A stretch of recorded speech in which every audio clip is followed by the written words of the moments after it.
वेदांत परिभाषा, वेदांत परिभाषा ग्रंथ में पेज नंबर है 88 और इस 88 पेज के ऊपर से चौथी पंक्ति देखिए। पूर्व पक्षी शंका कर रहा है, क्या कहता है कि ननु एवं अपि मिथ्या रजतस्य साक्षात साक्षी संबंधितया भान संभवे रजत गोचर ज्ञानात् भास रूपायाः अविद्यावृत्तेः अभ्युपगमः किमर्थः इति चेत्। मिला? यहाँ तक पूर्व पक्षी का ग्रंथ है। उसकी शंका है, सरल शंका है कि उसका शंका का तात्पर्य इतना ही है क्या, तो रजत का संबंध साक्षी के साथ डायरेक्ट है, साक्षात संबंध इसका मतलब, तो साक्षी सीधा प्रकाशन कर सकता है रजत का, तो भी उस रजत को ग्रहण करने के लिए अविद्या की वृत्ति आपने किस लिए मानी, क्या मानने की जरूरत है कि नहीं? जबकि साक्षी के साथ रजत का साक्षात संबंध होने से रजत का प्रकाशन साक्षी कर सकता है, तो वृत्ति किस लिए? ये उसकी शंका है। देखिए पंक्ति सा, ननु एवं अपि, मिला पंक्ति, एवं अपि, एवं अपि शब्द का अर्थ लिखिए। एवं अपि से पूर्व का अनुसंधान किया है, तो क्या है एवं अपि का अर्थ? तो लिखिए शुक्ति रजतादेहे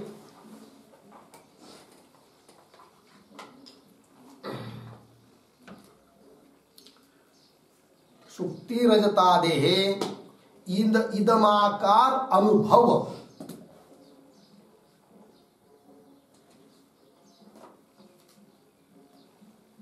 इदमाकार अनुभव विषयत्व, इदमाकार अनुभव विषयत्व उपपादने अपि, विषयत्वोपपादने अपि इत्यर्थः। ठीक, चलिए, मतलब क्या?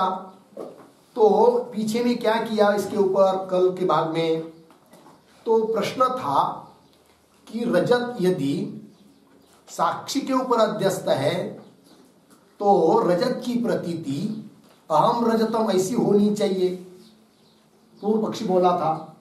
तो सिद्धांति ने उत्तर दिया कि भले रजत इदम शुक्ति के ऊपर प्रतीत होने वाला रजत साक्षी के ऊपर अध्यस्त बात सही है, तो भी उस रजत की प्रतीति अहम रजतम ऐसी नहीं हो सकती, इदम रजतम ऐसी ही होगी। क्यों?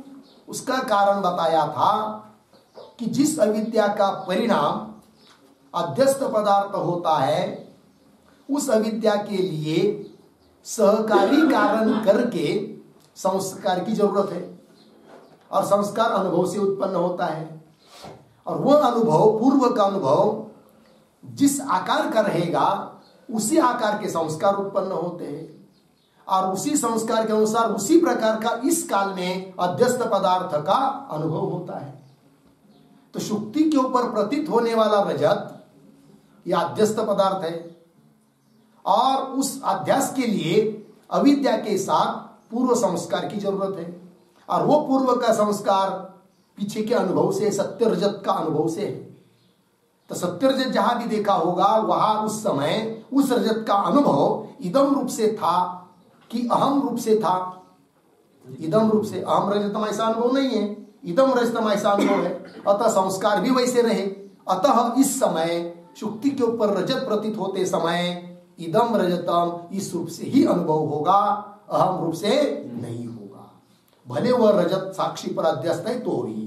ये उत्तर दिया पीछे, तो वही कह रहा है पूर्व पक्षी एवं अपि, पीछे का अनुसंधान किया। एवं अपि का अर्थ इसलिए ऐसा लिखा कि शुक्ति रजतादेह, शुक्ति रजतादि इदमाकार अनुभव विषयत्व, इदमाकार अनुभव का ही वो विषय होगा, इस बात का उत्पादन करने पर भी और एक शंका हमारी बची ही है, ऐसा कहना चाह रहा है कौन?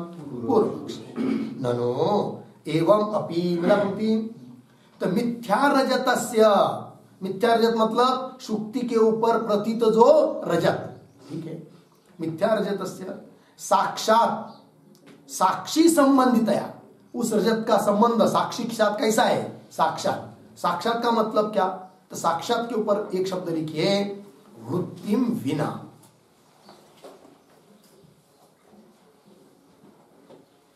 साक्षात का मतलब है वृत्तिम विना।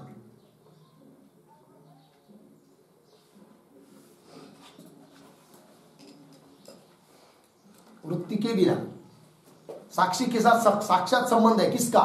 रजत का। बोलेंगे कैसे, जरा समझाओ। तो आगे क्या लिखा है, पहले आगे का पद पढ़ लेते हैं। तो मिथ्या रजत से साक्षात, साक्षी संबंधती है, संबंधितया, साक्षात साक्षी के साथ संबंधी होने के कारण भान संभव है, ठीक है। कहने का तात्पर्य क्या? रजत का साक्षी के साथ कैसा संबंध है? साक्षात, मतलब वृत्ति के बिना। और जगह पदार्थों का साक्षी के साथ संबंध साक्षात नहीं है, वृत्ति के माध्यम से है। जैसे समझ लीजिए व्यवहार में सामने घट रखा है और साक्षी किधर है? अंदर है कि नहीं? अंतकरणावचिन्न चैतन्य को साक्षी कहेंगे, अंतकरणोपहित चैतन्य को, वो अंदर है। और घट बाहर है, वो तो घटोपहित चैतन्य के ऊपर अध्यस्त है। कौन? घट। तो उस घट का साक्षी के साथ साक्षात संबंध है क्या? नहीं है। साक्षात मतलब वृत्ति के बिना संबंध है क्या? नहीं। घट का भी साक्षी के साथ संबंध होगा, किंतु वृत्ति के माध्यम से होगा, वृत्ति के बिना नहीं। अंतकरण की वृत्ति निकलकर, चक्षु के द्वारा निकलकर घट तक जाएगी, घट के आकार बनेगी, तब घटोपहित चैतन्य का और वृत्त्युपहित चैतन्य का अभेद होगा, तब वह घट वृत्त्युपहित चैतन्य के ऊपर अध्यस्त है, ऐसा व्यवहार ऐसा होगा। अर्थात साक्षी के साथ संबंध आया अब किसका? घट का, किंतु किस माध्यम से? वृत्ति के माध्यम से। उस प्रकार रजत जो है, उस शुक्ति के ऊपर प्रतीत हुआ रजत, उसका साक्षी के साथ संबंध होने के लिए वृत्ति की जरूरत है क्या? नहीं। बोलेंगे क्यों वृत्ति की जरूरत नहीं है? वहां वृत्ति नहीं है क्या? है। कौन सी वृत्ति है? तो चक्षु के द्वारा अंतकरण की वृत्ति निकलकर इदमाकार हुई है, तो इदमाकार वृत्ति है। और उस इदमाकार अवच्छिन्न चैतन्य का और वृत्त्यावच्छिन्न चैतन्य का अभेद है। अर्थात इदमावच्छिन्न चैतन्य ही वृत्त्यावच्छिन्न चैतन्य अर्थात साक्षी चैतन्य है। और उस साक्षी चैतन्य के आश्रित अविद्या का कार्य है कौन? रजत। अर्थात रजत अध्यस्त है किसमें? साक्षी में। अर्थात इदमावच्छिन्न चैतन्य से अभिन्न वृत्त्यावच्छिन्न चैतन्य में अध्यस्त है, साक्षी में अध्यस्त है कौन? रजत। अर्थात रजत का साक्षात संबंध है किसके साथ? साक्षी के साथ। तब साक्षी के साथ यदि साक्षात संबंध है, वृत्ति के बिना ही संबंध है, तो सीधा साक्षी ने उस रजत का प्रकाशन कर देना चाहिए। तो भी आपने उस रजत का जैसा अविद्या का परिणाम है, अविद्या का कार्य हुआ रजत, उस प्रकार उस रजत को ग्रहण करने वाली अविद्या की वृत्ति भी मानी है कि नहीं? पीछे भी हुआ ये व्यवहार विषय। तो उस वृत्ति को मानने की जरूरत क्या है आपको? मतलब अविद्या वृत्ति उत्पन्न होती है रजत की तरह, और वो अविद्या वृत्ति का विषय है रजत। ऐसे अविद्या वृत्ति आपको मानने की जरूरत क्या है? वृत्ति किस लिए मानी जाती है? उस पदार्थ का साक्षी के साथ संबंध लाने के लिए। यहां पर तो रजत का साक्षी के साथ साक्षात संबंध है, तो वृत्ति की जरूरत क्या है? तो वृत्ति के बिना ही साक्षी ने प्रकाशन कर देना चाहिए। कौन बोल रहा है? पूर्व पक्षी। बात समझ में आ रही कि नहीं? पंक्ति देखिए, ननु एवं अपि मिथ्या रजतस्य साक्षात, साक्षी संबंधितया, साक्षात मतलब वृत्ति के बिना भी साक्षी के साथ उस रजत का संबंध होने के कारण भान संभवे। भान संभवे का अर्थ लिखिए प्रत्यक्ष संभवे। भान संभवे मतलब प्रत्यक्ष संभवे, प्रत्यक्ष हो सकता है। भान संभवे प्रतीक अर्थ है उसका प्रत्यक्ष संभवे।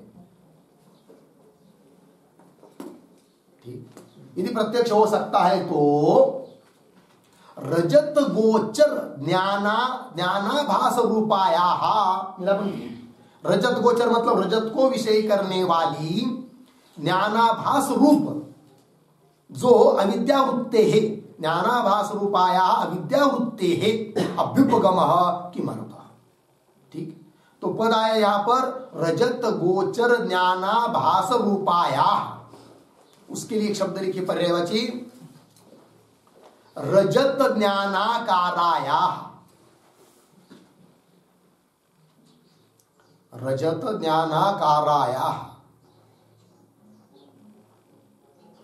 रजत गोचर ज्ञानाभास रूपाया, इसका मतलब रजत ज्ञानाकाराया है कि नहीं। रजत का ज्ञान रूप से भी माना है ना अविद्या के, रजत गोचर ज्ञानाभास रूपाया अविद्यावृत्ते है, उस अविद्यावृत्ति का अभ्युपगम, अभ्युपगम करता है स्वीकार, किमर्थ किसके लिए स्वीकार किया आपने अविद्यावृत्ति का, लगा अर्थ इति चेत, ये शंका हुई, सिद्धांती उत्तर दे रहे न, मतलब ऐसी शंका तुम मत करो, अर्थात रजत को विषय करने वाली अविद्यावृत्ति की जरूरत है। ठीक है, क्यों है उसका कारण बता रहे हैं ना। स्वगोचर वृत्ति उपहित चैतन्य भिन्न सत्ताकत्व अभावस्य विषय अपरोक्ष रूपतया रजतस्य अपरोक्षत्व सिद्धये तद अभ्युपगमात्। ठीक है जी, देखो कैसा, इति चेत न मिला, इति चेत न, तो उत्तर इतना ही है, कितना, अंतिम के दो पद, फिर बाद में बीच वाला बताते, तो अंतिम के दो पद क्या है, इति चेत न क्या, रजतस्य अपरोक्षत्व सिद्धये तद अभ्युपगमात्, ये उत्तर है। रजत का अपरोक्षत्व प्रत्यक्षत्व सिद्ध करने के लिए तद अभ्युपगमात्, तद हाँ अविद्यावृत्ति अभ्युपगमात्, अविद्यावृत्ति का स्वीकार किया है। मतलब क्या, उस अविद्यावृत्ति का, रजत को विषय करने वाली अविद्यावृत्ति का यदि स्वीकार नहीं करेंगे तो रजत का प्रत्यक्ष सिद्ध नहीं होगा। बोलेंगे क्यों नहीं होगा, साक्षात साक्षी क्यों नहीं प्रत्यक्ष करता है, बोले नहीं होगा, क्यों कि प्रत्यक्षत्व की, विषयगत प्रत्यक्षत्व की परिभाषा पीछे कर चुके हैं। याद है क्या किया था पीछे, विषयगत प्रत्यक्षत्व का क्या बताया था, योग्यत्वे सति वर्तमानत्वे सति स्विषय वृत्ति उपहित प्रमातृ चैतन्य सत्तातिरिक्त सत्ताश्रयत्वम विषयगत प्रत्यक्षत्वम, ऐसा लक्षण किया था। बराबर, मतलब विषय योग्य हो, वर्तमान हो, और स्व विषय वृत्ति, स्व मतलब विषय, घट आदि जो भी हो, उसको विषय करने वाली जो वृत्ति, उस वृत्ति उपहित जो प्रमातृ चैतन्य की सत्ता, उस प्रमातृ चैतन्य की सत्ता से अतिरिक्त सत्ता विषय की न रहना, यही होता है विषयगत प्रत्यक्ष। बराबर है कि नहीं। तो यहां पर समझ लीजिए वृत्ति नहीं मानेंगे तो उस रजत का साक्षी के साथ साक्षात संबंध है, ये बात सही, अर्थात साक्षी के सत्ता से अतिरिक्त सत्ता नहीं है किसकी, रजत की, साक्षी की सत्ता से अतिरिक्त सत्ता नहीं है किसकी, रजत की, तो भी प्रत्यक्षत्व नहीं होगा, क्योंकि प्रत्यक्ष को उसको बताया है। तो यहां पर रजत योग्य है, वर्तमान है, बात सही, किंतु जैसे घट का प्रत्यक्ष कब होगा, तो घटाकार वृत्ति उपहित प्रमातृ चैतन्य की सत्ता से जब घट की अतिरिक्त सत्ता नहीं रहेगी तब घट का प्रत्यक्ष। और यह कब संभव है, जब घटाकार वृत्ति होगी तब, क्योंकि घटाकार वृत्ति हुई तो घटावच्छिन्न चैतन्य का वृत्त्यावच्छिन्न चैतन्य का क्या हुआ, अभेद। इसलिए घटाकार वृत्ति उपय चैतन्य की सत्ता से अतिरिक्त सत्ता घट के है क्या, नहीं है, इसलिए घट का प्रत्यक्ष है। बराबर, उस प्रकार रजताकार वृत्ति नहीं मानेंगे तो भले उस रजत की सत्ता साक्षी की सत्ता से अतिरिक्त नहीं है, किंतु केवल साक्षी की सत्ता से अतिरिक्त सत्ता न रहना इतना ही हमारा विषयगत प्रत्यक्षत्व का प्रयोजक नहीं है, अपितु क्या है फिर प्रयोजक?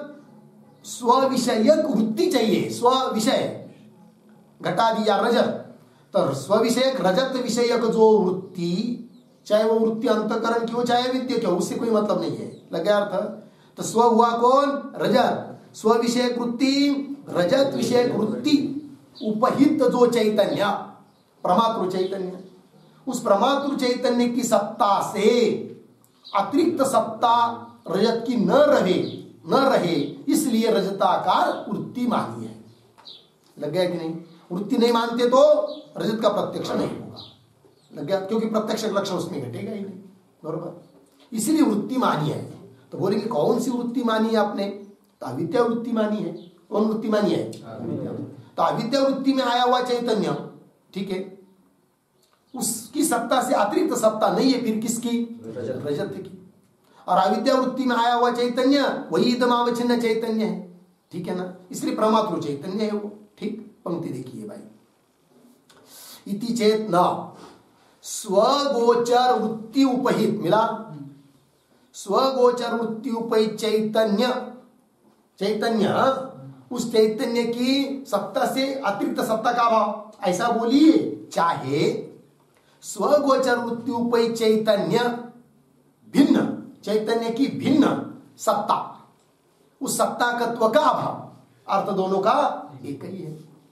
अभावस्य विषय अपरोक्ष रूपतया, यही विषयगत अपरोक्ष है कि नहीं? और उस अपरोक्षता, ऐसा अपरोक्ष का लक्षण होने के कारण रजतस्य अपरोक्षत्व सिद्ध है।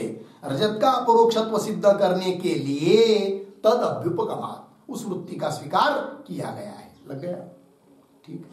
अब ये जो पद आया है उसका विग्रह लिखते हैं। कौन सा पद? स्वगोचर वृत्ति उपहित चैतन्य भिन्न सत्ताकत्वाभावस्य, ये सब लिखिए। उसका विग्रह स्वगोचरा, स्वगोचरा बराबर स्वविषया,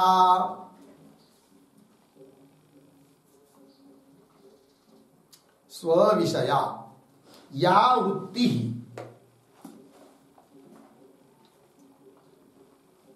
या वृत्ति तदुपहितम,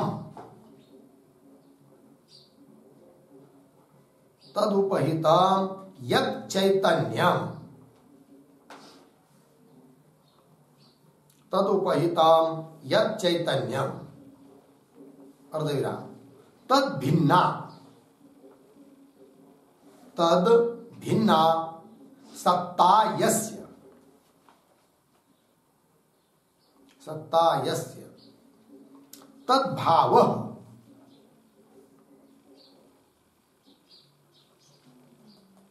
तद्भाव बराबर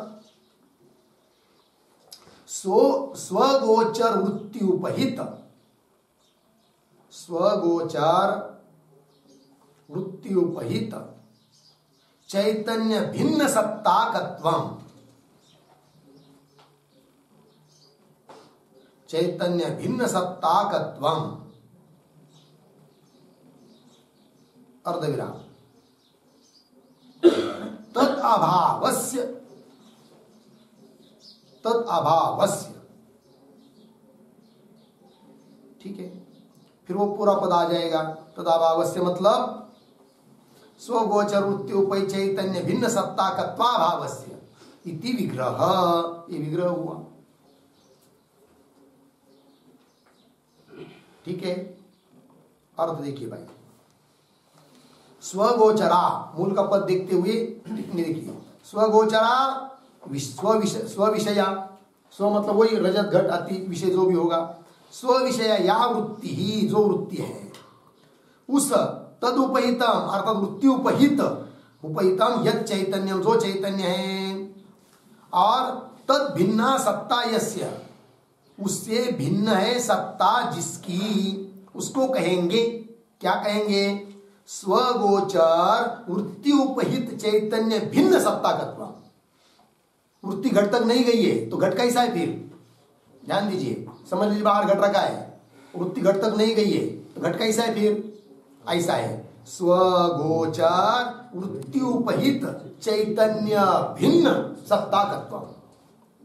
स्वगोचर घट गोचर वृत्त्युपहित चैतन्य से भिन्न सत्ता वाला है कौन? घट। कब तक? जब तक घट तक वृत्ति नहीं गई है। और हमको ऐसा चाहिए कि फिर नहीं है, क्या पाइए चाहिए फिर? तत् का अभाव है कि नहीं? वही लिखा फिर आगे, स्वगोचर वृत्त्युपहित चैतन्य भिन्न सत्ताकत्व और तद अभाव से उसका क्या चाहिए? अभाव। वो कब होगा? जब वृत्ति घट तक जाएगी और घट के आकार होगी, तब क्या रहेगा फिर? स्वगोचर वृत्ति उपहित चैतन्य भिन्न सत्ताकत्व का अभाव। मतलब स्वगोचर वृत्ति उपहित चैतन्य भिन्न, चैतन्य से भिन्न किंवा चैतन्य सत्ता अतिरिक्त सत्ताकत्व का अभाव। अर्थ दोनों का एक ही है। लग गया अर्थ जी? हाँ। तो स्वगोचर वृत्ति उपहित चैतन्य भिन्न सत्ताकत्व, ये कब तक? जब तक घट तक वृत्ति नहीं गई है तब तक। रजत तक वृत्ति नहीं गई है तब तक, किंतु तब तक प्रत्यक्ष भी नहीं है, फिर उसका अभाव होगा। अर्थात उस स्वगोचर वृत्ति उपहित चैतन्य भिन्न सत्ताकत्व का अभाव होगा। अर्थात वृत्ति उपहित चैतन्य की सत्ता से अतिरिक्त सत्ता नहीं रहेगी, रजत की चाहे घट की, तब वो कहलाएगा क्या? प्रत्यक्ष। पंक्ति देखिए, स्वगोचर वृत्ति उपहित चैतन्य भिन्न सत्ताकत्वाभावस्य, ये हुआ प्रत्यक्ष का लक्षण। ऐसा विषय अपरोक्ष रूपतया, यही विषय के अपरोक्ष का क्या है? लक्षण है। तो विषय अपरोक्ष रूपतया मतलब यही विषय के अपरोक्षता का लक्षण होने से रजतस्य अपरोक्षत्व सिद्ध है। रजत में अपरोक्षता सिद्ध करने के लिए तद अभ्युपगमात्, तद अभ्युपगमात्, तद, हाँ, तो तत् का अर्थ लिखिए, रजताकारा अविद्यावृत्तेः अभ्युपगमात्। रजताकार अविद्यावृत्तेः, रजताकारा विद्यावृत्तेः अभ्युपगमात्।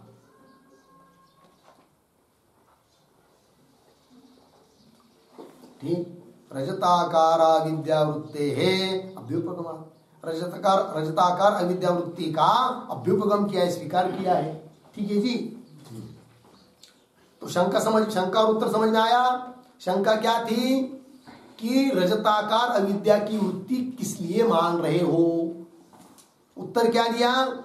रजत का अपरोक्षत्व सिद्ध करने के लिए रजताकार अविद्या की वृत्ति मानी है। रजताकार अविद्या की वृत्ति नहीं मानेंगे तो रजत में अपरोक्षता सिद्ध ही नहीं होगी, अर्थात अपरोक्ष का लक्षण उसमें घटेगा नहीं। इसलिए वृत्ति अविद्या वृत्ति मानी है। उत्तर मिल गया। अब चलिए आगे के पेज पर, ननु इदं वृत्तेः रजताकार वृत्तेः च प्रत्येकम् एकैक विषयत्वे गुरुमतवत् विशिष्ट ज्ञान अनभ्युपगमे कुतः ब्रह्म ज्ञान सिद्धि इति चेत न। तो इति चेत शंका है, पूर्व पक्षी की शंका है।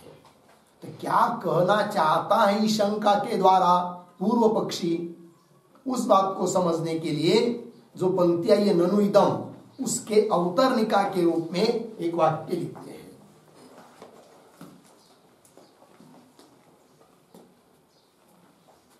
ठीक है, तो चलिए देखिए, ननु एवं अपि, ननु एवं अपि शुक्ति रजत स्थले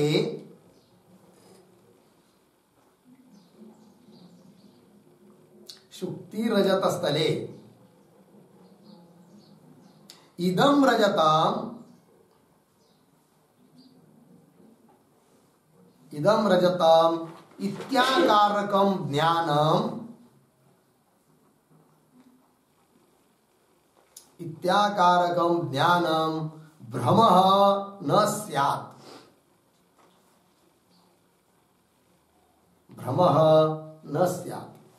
अर्धविराम। सत्य मिथ्या वस्तु विषयक,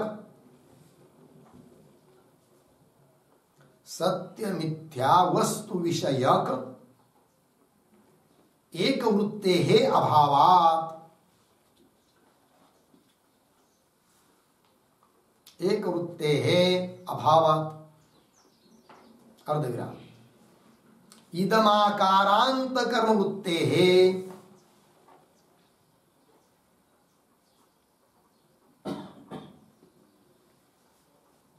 इदमाकारांत कर्म वृत्तेः इदम विषयकत्वात्, इदम विषयकत्वात्। अर्धविराम। रजताकारा विद्यावृत्तेः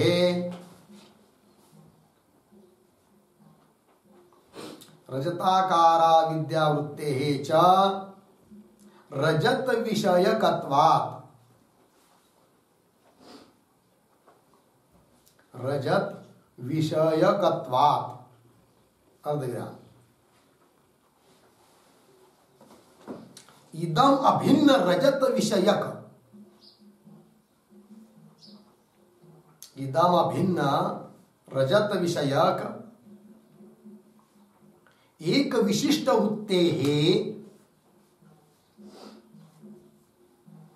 एक विशिष्ट वृत्तेः अनभ्युपगमात्,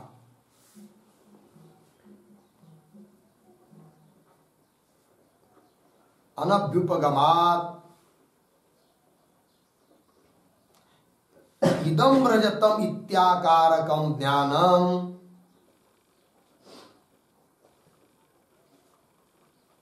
इदम रजतम इत्याकारकम ज्ञानम न भ्रमः, इत्याकारकम ज्ञानम न भ्रमः इति शंकते ननु इति।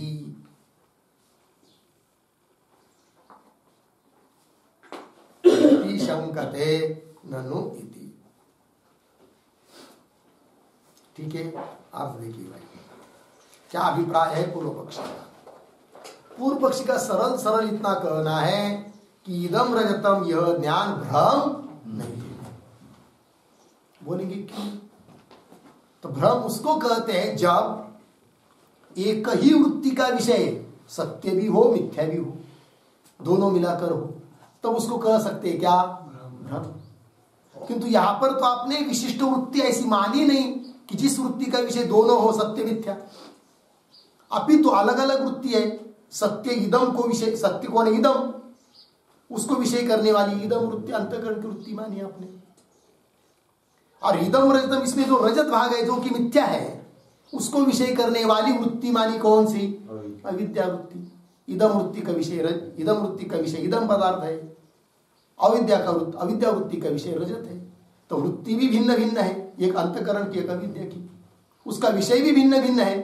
तो दोनों वृत्तियों का विषय यदि भिन्न भिन्न है, वृत्ति भी भिन्न भिन्न है, तो इदम रजतम इस ज्ञान को भ्रम ज्ञान कैसा कह सकते हो? अर्थात इदम रजतम ये ज्ञान भ्रम नहीं होगा।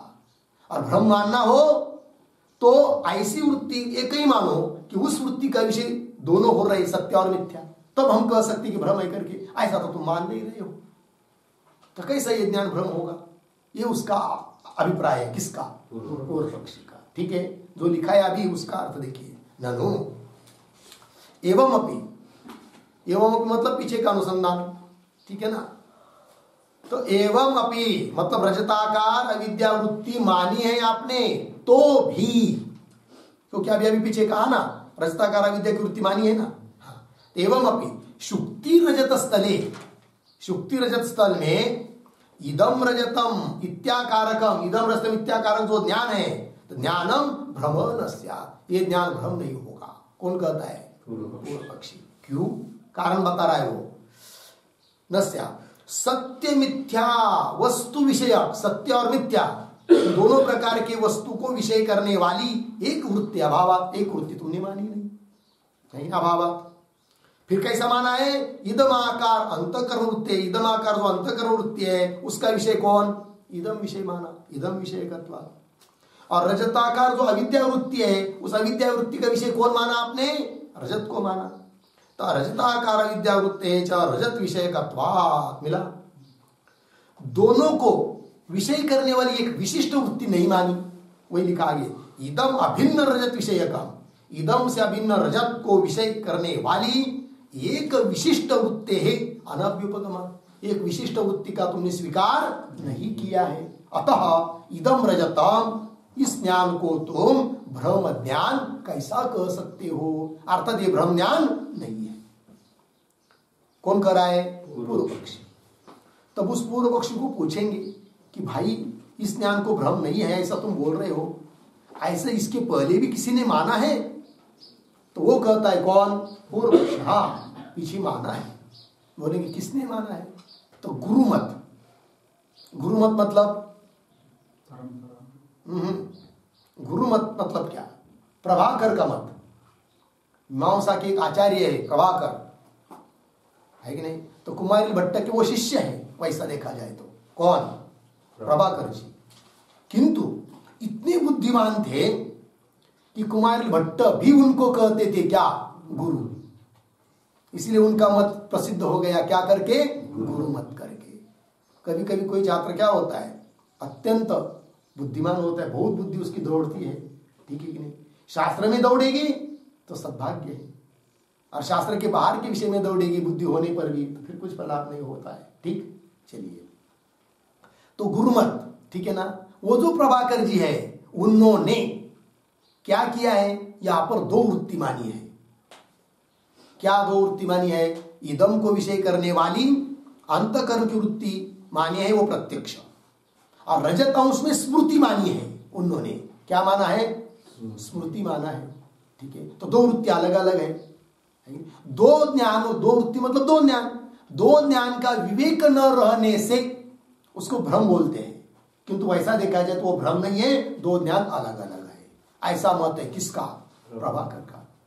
तो वो लोग वो जैसे भ्रम नहीं मानते हैं उस प्रकार यहां पर वेदांत मत में तुम्हारे मत, पूर्व पक्षी कह रहा है कि हे वेदांती, तुम्हारे मत में भी भ्रम ज्ञान की सिद्धि नहीं हो सकती, क्योंकि तुमने भी दो अलग अलग वृत्ति मानी है। दोनों को विषय करने वाली एक विशिष्ट वृत्ति तुमने भी मानी नहीं है। कौन बोल रहा है? पूर्व पक्षी। ठीक है, पंक्ति देखिए, ननु इदम वृत्ते है रजतकार, रजताकार वृत्ते है। मिला क्या पंक्ति? इदम वृत्ति और रजताकार वृत्ति दो वृत्ति है।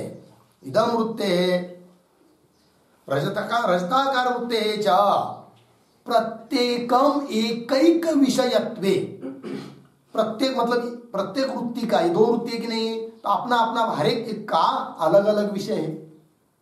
तो प्रत्येकम एकैक विषयत्वे आया है कि नहीं? इसका अर्थ देखिए, प्रत्येकम एकैक विषयत्वम बराबर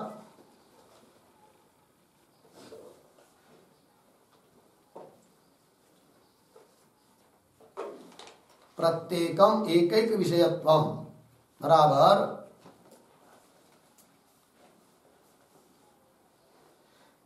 लिखा ना क्या? प्रत्येकम क्या है? प्रत्येकम एकैक विषयत्वम बराबर इदम वृत्ते है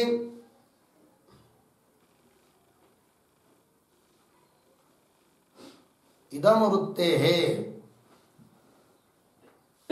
इदम विषयत्वम। ठीक, अर्धविराम। रजताकार वृत्ते है, रजताकार वृत्ते है रजत विषयकत्वम।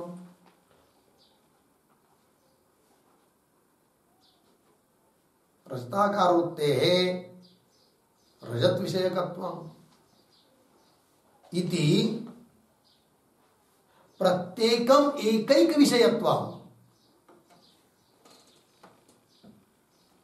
प्रत्येकम एकैक विषयत्वम बराबर भिन्न विषयत्वम।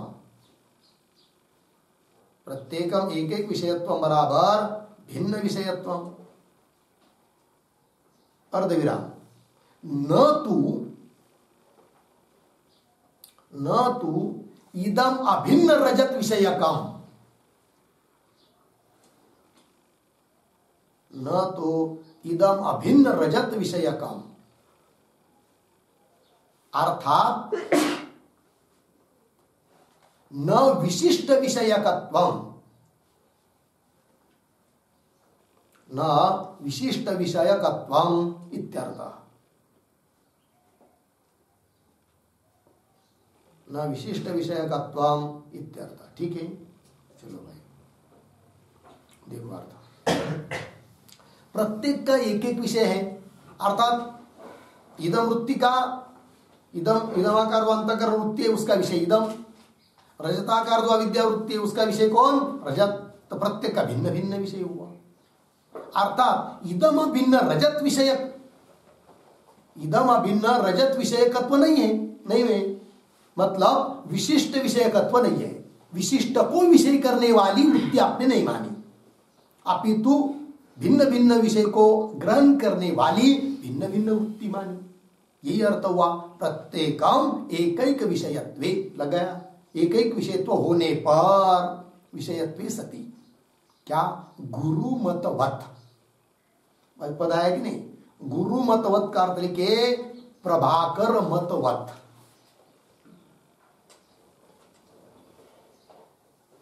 प्रभाकर मतवत, प्रभाकर मत की तरह। आगे विशिष्ट, मूल में विशिष्ट ज्ञान अनभ्युपगमे, क्योंकि विशिष्ट ज्ञान आपने माना नहीं। विशिष्ट ज्ञान मतलब कैसा? सत्य और मिथ्या वस्तु को विषय करने वाला एक वृत्ति रूप ज्ञान, उसको कहेंगे विशिष्ट ज्ञान। ऐसा तो माना नहीं, इदम और रजत दोनों को विषय करने वाला एक वृत्ति रूप ज्ञान थोड़ी माना है, अलग अलग वृत्ति मानी है। तो विशिष्ट ज्ञान अनभ्युपगमे, विशिष्ट ज्ञान का स्वीकार न होने से, अनभ्युपगमे स्वीकार न हो, क्योंकि अभ्युपगम मतलब स्वीकार, और अनभ्युपगमे स्वीकार न होने के कारण कुतः ब्रह्म ज्ञान सिद्धि। तो इदम रजतम, यह ब्रह्म ज्ञान है, इसकी सिद्धि ही कैसी होगी? अर्थात नहीं होगी। कुतः ब्रह्म ज्ञान सिद्धि इति चेत, मिला यहां तक पूर्व पक्षी का ग्रंथ हुआ। उत्तर दे रहे न, ये बात नहीं है, अर्थात ब्रह्म ज्ञान है। कैसे है? तो आगे लिख रहे इति चेतना वृत्ति द्वय प्रतिबिंबित चैतन्यस्य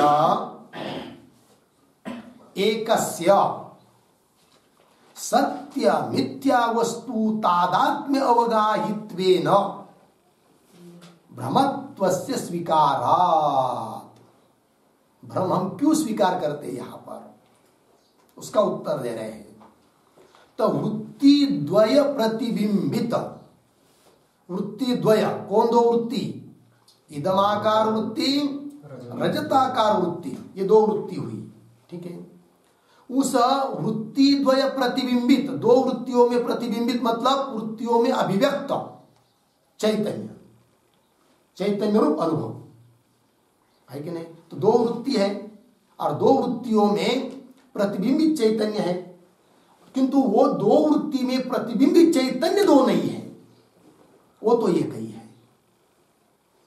अर्थात इदम वृत्ति में जो चैतन्य है, अभिव्यक्त हुआ चैतन्य, वही चैतन्य है। वो कौन सा? रजताकार वृत्ति में अभिव्यक्त हुआ चैतन्य, चैतन्य रूप अनुभव। क्योंकि इदमावच्छिन्न चैतन्य आश्रित अविद्या का ही परिणाम है। कौन? रजत और रजताकार वृत्ति। अतः इदम वृत्ति में जो चैतन्य है वही चैतन्य है कौन? रजताकार वृत्ति में। तो दो वृत्तियों में अभिव्यक्त हुआ चैतन्य वो एक होने के कारण उसके साथ, एक ही चैतन्य के साथ इदम का भी तादात्म्य है और रजत का भी तादात्म्य है। अतः वह ध्यान भ्रम है। ये उत्तर दे रहे हैं। बात समझ में आ रही है? पंक्ति देखिए पुनः। इति चेत न वृत्ति द्वय प्रतिबिंबित चैतन्य से एकस्य, ये पद आया कि नहीं? तो एकस्य पद आया ना, तो उस पर एक टिप्पणी लिखते हैं हम लोग।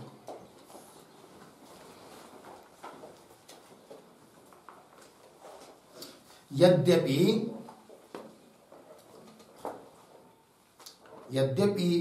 वृत्ति ही द्विधा,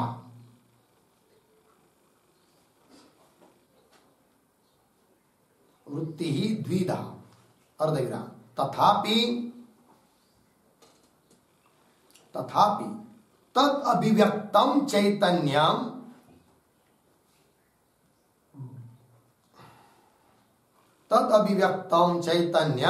एकम एव,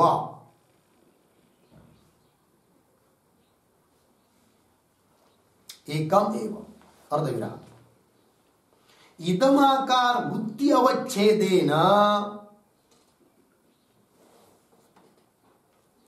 इदमाकार वृत्ति अवच्छेदेन रजताकार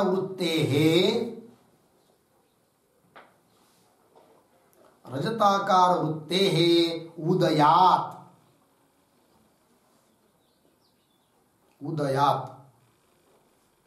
इति भावः।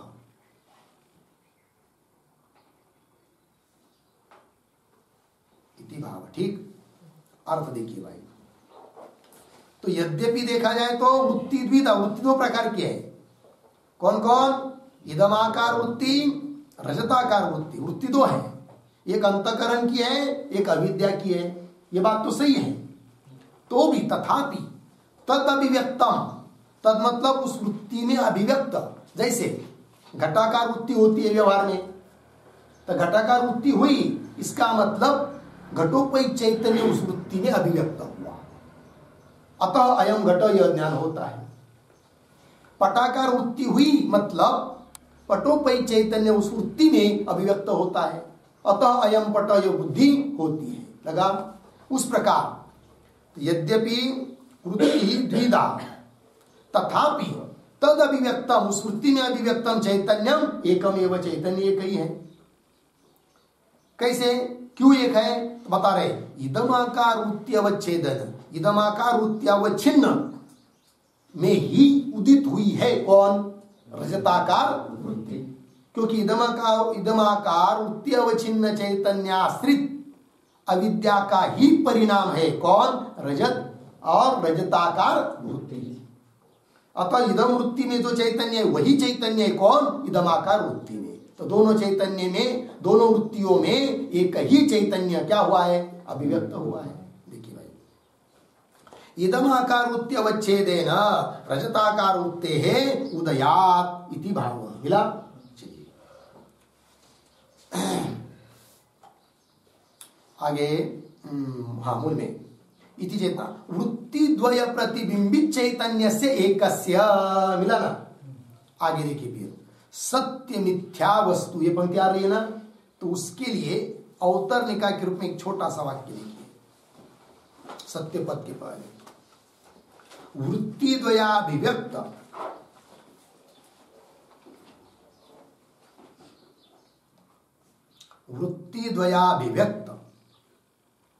चैतन्य रूपस्य अनुभवस्य, चैतन्य रूपस्य अनुभवस्य भ्रमत्वे हेतुम आह,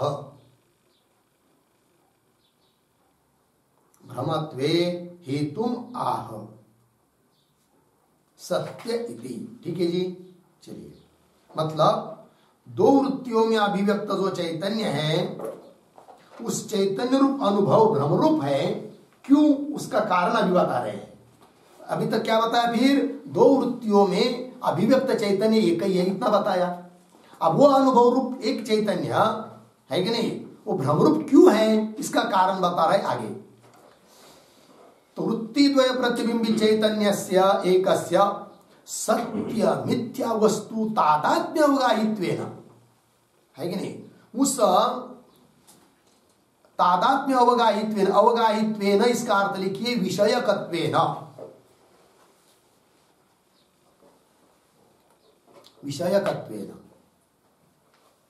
अब अर्थ समझिए।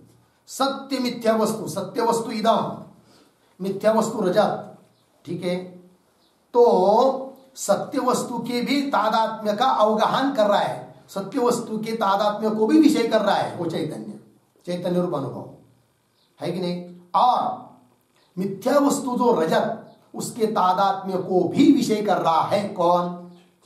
वो चैतन्य रूप अनुभव। तो सत्य मिथ्या वस्तु तादात्म्य अवगाहित्वेन भ्रमत्वस्य स्वीकारात्, इसलिए वो अनुभव क्या है? भ्रम रूप अनुभव है, भ्रमत्व से स्वीकारात्। ठीक, तो भ्रमत्व से स्वीकारात् ये जो पंक्ति आई है उसके आधार पर एक टिप्पणी लिखते हैं।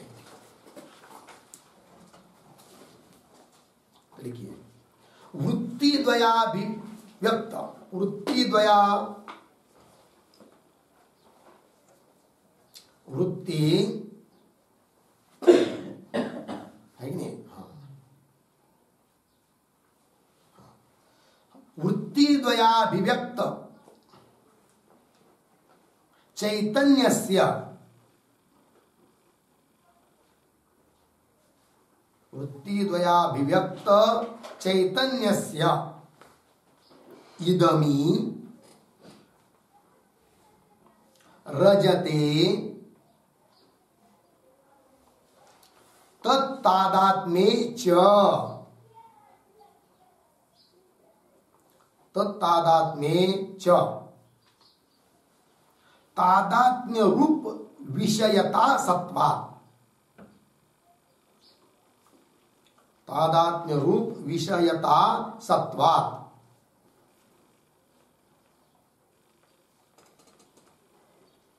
सत्वात् सत्य मिथ्या वस्तु, सत्य मिथ्या वस्तु तादात्म्य विषयकत्वेन, सत्य मिथ्या वस्तु तादात्म्य विषयकत्वेन भ्रमत्वम् इति भावः, भ्रमत्वम् इति भावः। ठीक है, देखो भैया, वृत्ति द्वया अभिव्यक्त, वृत्ति दो वृत्तियों में अभिव्यक्त चैतन्य एक ही है, और उस चैतन्य से, चैतन्य की क्या? तादात्म्य रूप विषयता, तादात्म्य रूप विषयता रजत में भी है और उनके तादात्म्य में भी है। तो वही लिखा, तो चैतन्य से इदमी रजते तत्तादात्म्ये च तादात्म्य रूप विषयता सत्वा, अर्थात उस चैतन्य का विषय तीनों भी है, इदम भी है, रजत भी है, दोनों का तादात्म्य भी है। इसलिए सत्य मिथ्या वस्तु तादात्म्य विषयकत्वेन, सत्य और मिथ्या वस्तु का तादात्म्य विषयक वो चैतन्य रूप अनुभव होने से विषयकत्वेन भ्रमत्वम, वो चैतन्य रूप अनुभव क्या है? भ्रम रूप है। वो इदम रजतम, यह ज्ञान भ्रम रूप है, क्योंकि वृत्ति दो होने पर भी दो वृत्तियों में अभिव्यक्त जो चैतन्य रूप अनुभव, उसका तादात्म्य सत्य वस्तु के साथ भी है, मिथ्या वस्तु के साथ भी है, अतः वह भ्रम रूप अनुभव है। ठीक है जी, इदम रजतम, यह ज्ञान भ्रम रूप है। चलिए, अवगाहित्वेन भ्रमत्वस्य स्वीकारात्, मिला पंक्ति, आगे चलिए। अतः एव साक्षी ज्ञानस्य सत्यासत्य विषयतया प्रामाण्य अनियमात् अप्रामाण्योक्ति ही सांप्रदायिकानाम, सांप्रदायिकानाम। ठीक, अतः एव मिला, अतः एव के पूर्व में अवतरणिका के रूप में छोटा वाक्य, वृत्ति द्वयाभिव्यक्त, वृत्ति द्वयाभिव्यक्त चैतन्यस्य, वृत्ति द्वयाभिव्यक्त चैतन्यस्य भ्रमत्वे, भ्रमत्वे सांप्रदायिक सम्मतिम आह, सांप्रदायिक सम्मतिम आह।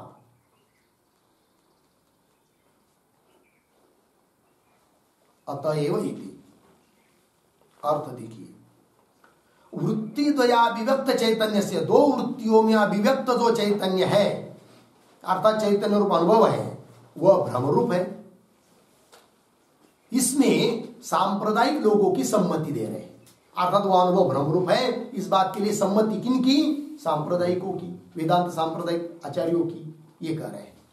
अतः एव साक्षी ज्ञान से मिला। अतः एव मतलब क्या? अतः एव शब्द का अर्थ लिखिए। अतः एव बराबर, अतः एव बराबर सत्य मिथ्या वस्तु,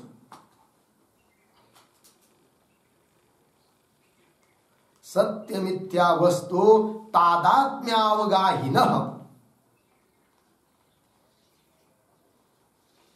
तादात्म्यावगाहिनः चैतन्यस्य भ्रमत्व स्वीकारात् एव, भ्रमत्व स्वीकारात् एव इत्यर्थः। ठीक, देख भाई, सत्य मिथ्या वस्तु के तादात्म्य को अवगाहन करने वाला, अवगाहिन चैतन्य से अवगाहन करने वाला जो चैतन्य है वो भ्रमरूप होने से, भ्रमरूप स्वीकार करने से ही अतएव साक्षी ज्ञानस्य, इसलिए साक्षी ज्ञानस्य, साक्षी ज्ञानस्य मतलब कौन सा ज्ञान? तो साक्षी ज्ञानस्य के ऊपर लिखिए अर्थ, इदम रजतम इत्याकारस्य साक्षी ज्ञानस्य, ये साक्षी ज्ञान है। इदम रजतम इत्याकारकस्य साक्षी ज्ञानस्य,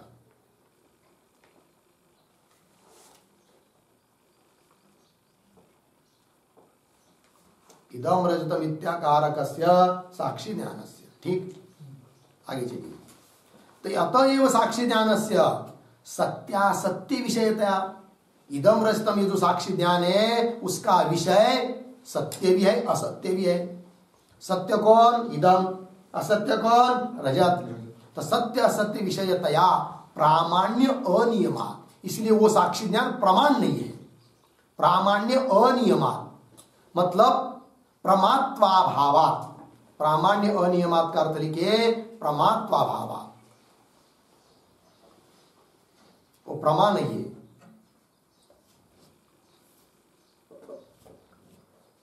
प्रमात्वाभावात, वो प्रमाण न होने से अप्रामाण्योक्ति ही सांप्रदायिका नाम, सांप्रदायिका नाम अप्रामाण्योक्ति ही। अप्रामाण्योक्ति का अर्थ लिखे अप्रामाण्य व्यवहार, अप्रामाण्योक्ति मतलब अप्रामाण्य व्यवहार हो गया। तात्पर्य क्या? सांप्रदायिक लोग अप्रामाण्य का व्यवहार करते हैं। कहां पर? साक्षी ज्ञान में। कौन साक्षी ज्ञान?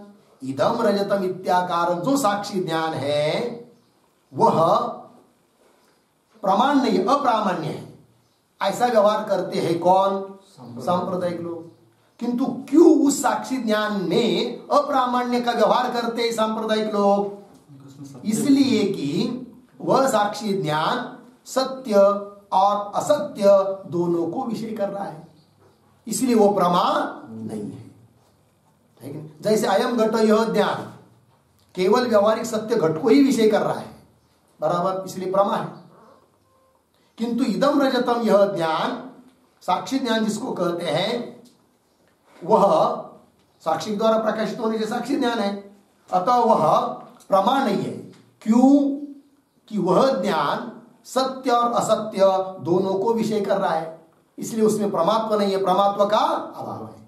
अतः सांप्रदायिक लोग उस प्रकार के साक्षी ज्ञान को, कि जिसमें जिसका विषय सत्य और असत्य दोनों है, उस साक्षी ज्ञान को अप्रामाण्य बोलते। अप्रामाण्योक्ति, अप्रामाण्य व्यवहार, अप्रामाण्य का व्यवहार करते उस साक्षी ज्ञान में।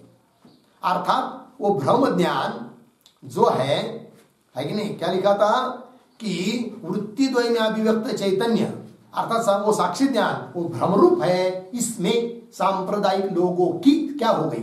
सम्मति हो गई। हो गया अर्थ? चलिए, अतः एव साक्षी ज्ञानस्य सत्यासत्य विषयतया प्रामाण्य अनियमात, है कि नहीं, प्रमात्व अनियतत्वात् किंवा प्रमात्वाभावात् अप्रामाण्योक्ति ही सांप्रदायिका नाम, सांप्रदायिका नाम अप्रामाण्योक्ति। तो सांप्रदायिका नाम मतलब कौन सांप्रदायिक भाई? सांप्रदायिका नाम का अर्थ लिखिए वेदांत संप्रदाय विदाम, वेदांत संप्रदाय विदाम।